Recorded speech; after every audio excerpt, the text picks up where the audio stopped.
What's going on? Boys, thanks to our patrons and Fiverr customers, subscribe to our Patreon free for behind the scenes stuff.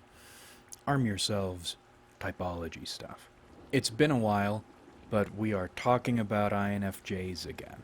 Mostly we're talking today about why INFJs like losers as much as they do, but the principles behind why INFJs like losers are important to know because they are revealing about whatever people or groups they end up lurking around. Now, one of the things you'll notice about INFJs if you study them or you're around them is they will gravitate toward sorts of people, groups of people, usually who are poorly socialized. There's something wrong with them, or they're too stupid to fit in with properly socialized people. Or, and we might get into this one later, people who have very obvious and exploitable flaws. Sometimes people of that latter sort are very well socialized or very talented, but if an INFJ gravitates toward them, then they have a very exploitable weakness. Because INFJs are serial underminers. I think all INFJs have some kind of self-esteem problem, usually that stems from their identity or lack thereof. So they look for people who will buy their bullshit for whatever reason. Usually because they're too dumb to notice that anything's fucked up here, or because they are exploitable enough to be sold it. But see, the thing you'll notice about INFJs is almost immediately upon meeting one, even down to what they wear, they are communicating or trying to communicate to people, to the world, that they have an identity. And it's a very cool identity. Or whatever they think is a cool identity. And you can kind of play Barbie dress up with INFJ identities. And I hate how contradictory they are top to bottom. It's funny. It's so infuriating you have to laugh. Because they are very complicated people. But they are shockingly simple in what they believe is complicated about them. That's hard to explain. Here's what I mean. With the mix and match and with the faux complexity. At least where they think real complexity is. To constitute any INFJ, you take one well-socialized ideology. This is going to be something that is trendy, that is popular, that is probably morally good in some way, in a way that most people aren't going to challenge about them. That's the key thing. They like accruing concepts and modeling themselves in ways that are too positive to be challenged by most people, even if people see through it. An example, you'll see lots of people who get into charity, and they are not charitable people or good people in any way by default. And they don't do a lot of charity. They do just enough to be able to say that they do charity. And it can be super obvious. So obvious even Joe Dipshit will notice something is up about this person, or that this person isn't this savior that they proclaim themselves to be. But who's going to attack them? If you know somebody is phony and probably malicious, but all they ever present is this just convincing enough positivity shit, there is a way to attack them, and it's by attacking them. But if you do that, then the Joe Dipshit Brigade, the moral defense force shows up and routs you. So you have one ideology or activity that is core to who they are, and then they'll have one or two hyper-specific interests. And there's nothing especially special about this. It's something they will learn inside and out. They'll get their MFA on it. And these things together form their social clothing. I'm a good person, I'm an interesting person, and most people won't see through this or investigate further, and most people, even if they do, won't attack me. And it's funny when you watch them closely and you're an observant person, because you'll notice these ideological pillars mean nothing to them functionally in their day-to-day lives.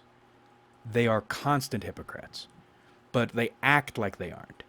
Either they don't know or they don't care because they're probably not ever going to be called on it. The animal rights activist who has a baby sealskin lined coat because those are very fashionable. The devout Christian who is a complete degenerate. The charity motherfucker who uses nonprofits to funnel money. And I know at least some of them are aware of this, but it's manufactured. It's a Lego identity. They're all like this. You have INFJs around you, I'm sure. Look at them. They look and smell like forged documents. If you're not looking closely, they're a vaguely good person who can hold an interesting conversation for a while. But if you look closer, nothing lines up. But how does this characteristic line up with why INFJs like losers as much as they do? Well, first, most losers are not going to look too close, especially considering INFJs rarely position themselves within these loser groups as the controller at first or ever. Eventually, if left unchecked, they will become the controllers of these groups. But it always starts slow and small. They fly under the radar. And also, there's usually not a reason to look too close at first. Either they look unremarkable enough, or they look like a net positive, but not so intensely as to warrant scrutiny. And INFJs like being around losers, and they like observing losers too, because they like feeling superior to them. And this is important because of INFJ inferiority. That's one of the reasons almost every INFJ I've ever met likes 4chan. Not using 4chan, well, maybe popping in and out, but mainly observing the shit kickers of life. On the outside, it looks like they are plants enjoying the sunlight when they are around losers, or they're observing losers. It's like this quiet certainty in their superiority over others feeds them. And I was about to say INFJs like knowing they are smarter than these people, which is true for INFJs who are of average or above average intelligence. But the thing about even fucking dumb INFJs is thanks to their functions, you probably won't realize they're fucking dumb. And certainly Joe Dipshit won't. You'll hear people talk about fight IQ, for instance.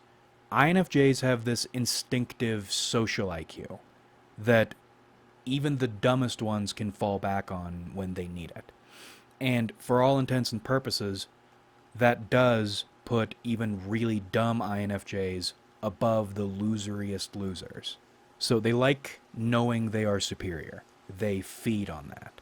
They also like possessing social power.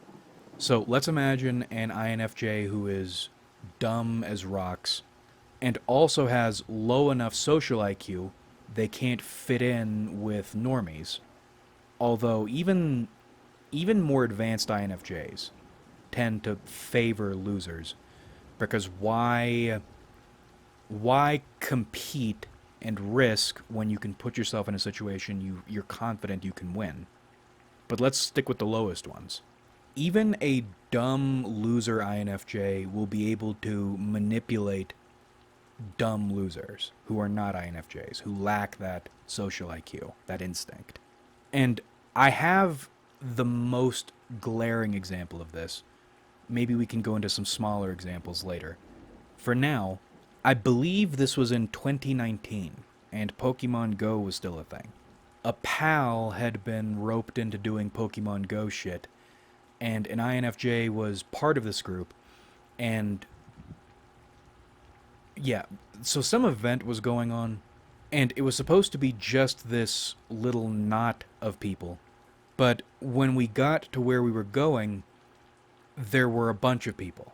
And they were the sort of people who played Pokemon Go at night, large group, very stinky people, and complete strangers too. The INFJ left us and joined them without knowing these people at all, super excited, super in his element, and then without anybody realizing what was happening, he was calling shots and controlling what this nerd group of strangers was doing, where they were going to go, and he was shilling his identity that he'd built to them. So he gets his social clothes complimented, and he's also able to control these people, like it's child's play. And it's funny, or that situation was funny. It was funny enough that the pal and I immediately caught what he was doing and started laughing with each other about it. Because this dude's an idiot. But he's able to wield control over this group of strangers who now adore him, and he's reveling in it. It's a level of power in any other sphere he would be, and I guess had never been able to, or outside groups like these isn't able to, achieve. Because, and this is another reason why they avoid groups who are well socialized. It's because when an INFJ is dealing with a group that is well socialized, or thinking about it another way, socialization is this group's group concept. They are much harder to undermine and control because they're unified by a set of assumptions, by a set of behaviors, and in situations like these, especially well, it's hard for anybody, but especially considering INFJs' functions, they get subsumed into this group concept. They really have no say. And that makes their inferiority complex feel really bad.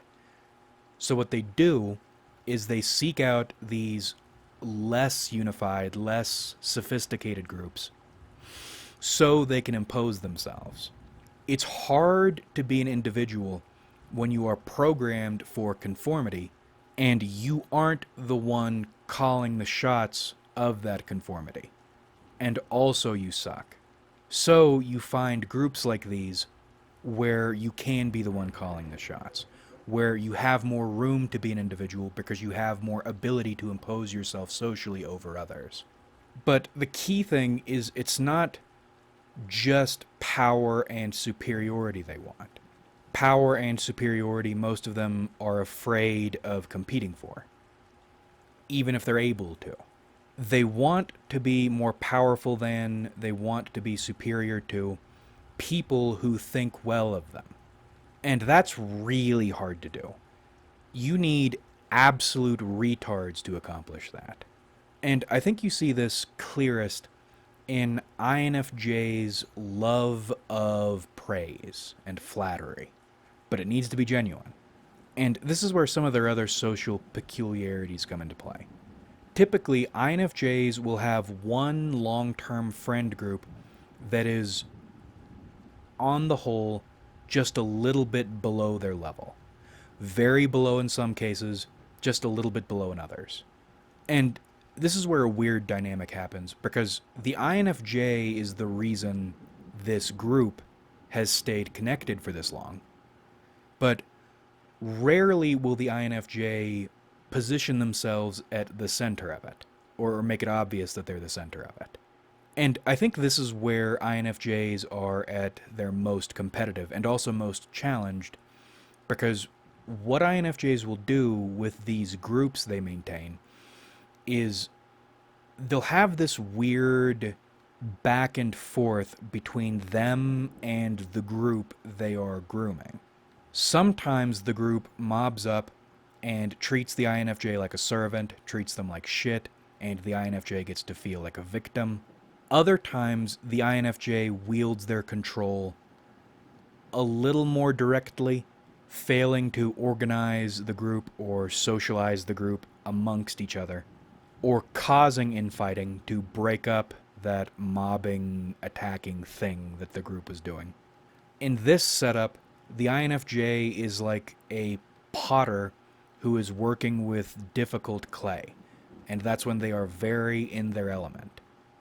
Or I should say, if an INFJ is going to volunteer to be actually challenged and maybe actually grow, this is most likely where it's going to happen, within a social situation they engineered. But then you have what goes on outside their core focus group, their little studio. This is where the mega losers slot in. This is where they target the groups of complete retards, like the Pokemon Go crew, or where they will target flawed, manipulatable individuals who might also be retards, like me. And again, they target people they know they can control because vague feelings of superiority nourish them. They like being able to manipulate people and wield social power unchallenged, either because people are too incompetent to notice or do anything about it, or because they're too flawed to notice or do anything about it. And also so they can receive this genuine praise they desire. And that's why with INFJs, while you need to be suspicious of all INFJs at all times, if you are not part of what is very clearly their core from the beginning friend group, you're a mark. Because they cycle through bodies outside their core group like drugs. And I think this is one of the reasons INFJs cause as much damage as they do, why they produce as much enmity as they do, and that's growing every day, and thank God for that. Winning with cheat codes isn't very satisfying. And another thing you'll notice is when they gain control over these lowest level people, it doesn't go anywhere because these people are too low to do anything, even if they are controlled totally. In social manipulation terms, these are like potato chips. They are good for a snack, maybe, but they're not filling. So they go through a lot of them, and they cause a lot of damage. But they're also rarely held accountable, because how do you hold somebody like that accountable? You could out them, but outing somebody like an INFJ who, it's like they're on a motorcycle, they have that centrifugal force, it'll take a lot to knock them out of that, using other people anyway, because controlling people is what they do.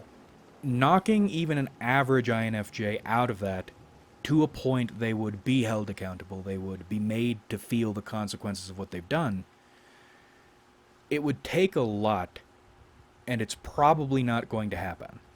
And even if you do, this is the interesting thing. We talk about the INFJ door slam all the time. It's not this, well, they frame it like it's this last resort with a person who won't be reasoned with, or they've been violated for so long. No. The INFJ door slam happens when they have fucked up and they know they can be held accountable. They've done something fucked up enough, or they've fucked up enough times, people, you or others, will be able to out them for what they are. That's why immediately, it's like the Zero in the Truth tapes, pull the plug, immediate disinformation campaign.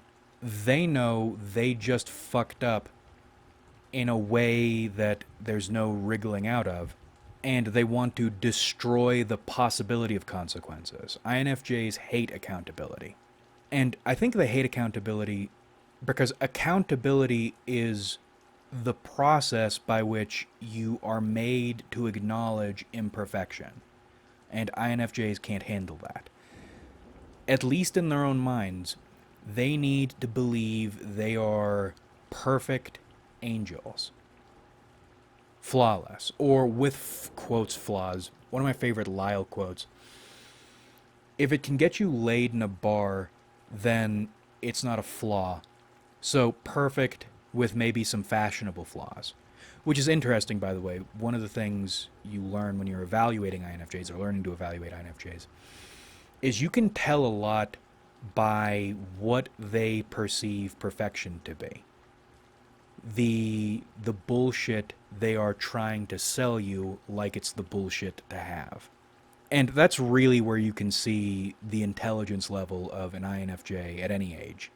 The really dumb ones sound like middle schoolers and fully expect you to think their middle school appraisal of cool will be cool in your eyes. That you'll think highly of them for modeling themselves in this way. Which is another thing, another reason they hate accountability is anytime you take accountability for something, when you fuck up and you own it, even owning it is this effort to try to get ahead of it or to try to make accountability fashionable. That's why everybody talks about taking ownership, but nobody actually does. Because saying taking ownership is a fashionable thing to say. But even if you take ownership and you deal with accountability on the best terms, there's still an element of shame to it. Social shaming and internal shaming. And INFJs can't handle that. And I should have mentioned this earlier, but another thing they do when they are infiltrating groups or targeting individuals is they'll start with the positive shit, they'll start with the taking the lead shit, but not in a way that is necessarily challenging to leadership because it's friendly or fun or it makes sense. And when I say leadership, I don't just mean leadership of groups, I mean, especially with individuals, self-determination.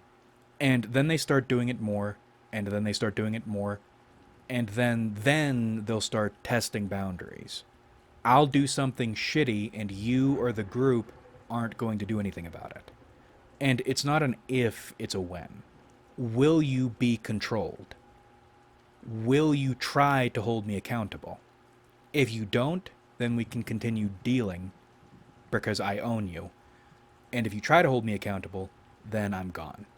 Because they are parasitic by nature. If this host doesn't give them the hit they're looking for, then it's on to the next one. And this is another reason, in dealing with INFJs, I don't recommend you ever try to get them. And what I mean is, it's never worth your time to try to make an INFJ recognize what they're doing. They won't. Some of them might be aware I think a lot of them are aware they're doing it. But none of them are going to admit it. None of them are going to change anything. If you're going to retaliate, you need to retaliate socially. Use what you have, burn their bridges for them. Bridges that are probably already termite-ridden. But they don't view you as people. That's the key to this. And I mean that as literally as I can. I hate people, but I hate them because I view them as people. I view them as living beings, intelligences, who are making decisions and acting in ways I despise. That's not the way INFJs think. People are numbers to them. Are you a number I can get something from? If you are, then I will do INFJ shit at you until you aren't. And if you aren't from the beginning, or if you aren't now, then I have no reason to acknowledge you as a human. Because I didn't in the first place. For INFJs, people are like lenses they use to view themselves. Are you a rose-colored lens, or are you a clear lens? maybe a magnifying lens. The latter is a problem. So let's summarize real quick. INFJs want people who will appraise them favorably and do things for them. Do things for them and appraise them favorably because in these people's minds, these INFJs are worth high appraisal. They are worth serving. And they want this because they are basically translucent parasites. They will do and say anything to receive high appraisal and service, even if it's not consensual bend-the-knee service, a more controlled, manipulated, massaged service. They like losers because losers are easy to impress and control. They're gullible. Nothing is more pleasing to a parasite than believing it is greater than its host, ignoring the fact the lowest losers they target are more substantial than they are. And they go group to group, individual to individual. They put themselves around loser communities because these are fertile feeding grounds. They aren't into this shit. They don't love these people.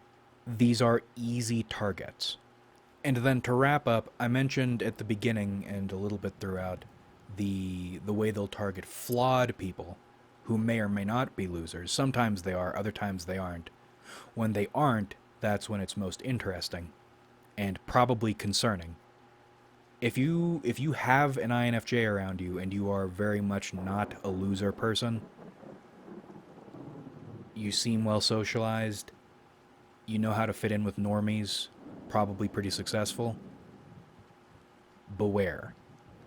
There is something wrong with you, and this motherfucker sniffed it out and is probably presently, as we speak, exploiting it. Because INFJs like feeling challenged, but they don't like actual challenge. Introduce successful but flawed people. Now, when most people, human beings, are building their self-esteem, they do it by competing. They do it by wrestling. They do it by testing themselves in unstructured, maybe even unfamiliar, probably unfamiliar, environments. INFJs can't risk that. They don't wrestle, they infect. So an INFJ might choose to go after a lion, but they'll do it only if they've detected a wound the lion maybe knows about, maybe doesn't, but is somewhat aware of and is hiding from other people, or they know there is some tumor in the lion. Being literal here, they look for people who are competent, who are productive, who are capable, who are, most importantly, well-loved by people, lots of people, for valid, provable reasons. They look for these people who are exactly what they want to be, what they imagine themselves to be, and also know they aren't, and then they scan for fatal flaws. They scan for weaknesses. They scan for traumas. Especially if the person is hiding those things well. And then they will put themselves around this person and grow whatever is wrong with them. They'll get in using those wounds or those lame, secretly lame legs, hidden crutches, and they'll do this by saying the things that sort of person has always wanted to hear, or being able to empathize or sympathize where they can't with most people. They can't even reveal it to most people. And then, going back to the lion example, they will slowly encourage the tumor to grow, or they will encourage the wound to bleed. And they'll encourage you to do things that will deepen the wound. Going back to that centrifugal force example, you have a little bit of wobble. Now, to deal with that, you should actually speed up. You should go faster. But an INFJ will encourage you to slow down because you're wobbling, and that's risky, that's dangerous. And they'll make it seem like they're helping you. But the thing about centrifugal force is the more you slow down, the more you wobble, until eventually you fall over. You beat wobbling by going faster. It wants to stay upright the faster you're going. But an INFJ wants to see you fail. Anybody, they want to see you fail, but especially people who succeed in ways they are fundamentally incapable of succeeding. So they'll foster weakness in you, they will foster vice in you, they will foster bad decision making. And then, once you fall, or you're primed to fall, they're gone. Poof. Kaiser Soze asses. They wouldn't be targeting you if there were no clear flaw or weakness to exploit. Something about high-level people, high-level righteous people, they exist, few as they are. INFJs hate them. Both because of this petty jealousy thing, which is ironically incel-like, but also because these people see them immediately. And even if these people have flaws, they aren't able to be exploited like that. Because something about these sorts of people, the very high-end, very successful, and righteous people, is they're all insane. The degree to which an INFJ is nothing and exists using others is the degree to which these sorts of people are something and exist using their own singular sheer willpower. These are the people you meet who are nuts, who will take any and every risk, but it's like they're chosen, wielding madness with the sanest mind. These sorts of people exist. They're few in number.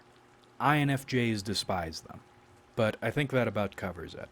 INFJs, they're not people. Like if you enjoyed, subscribe if you haven't.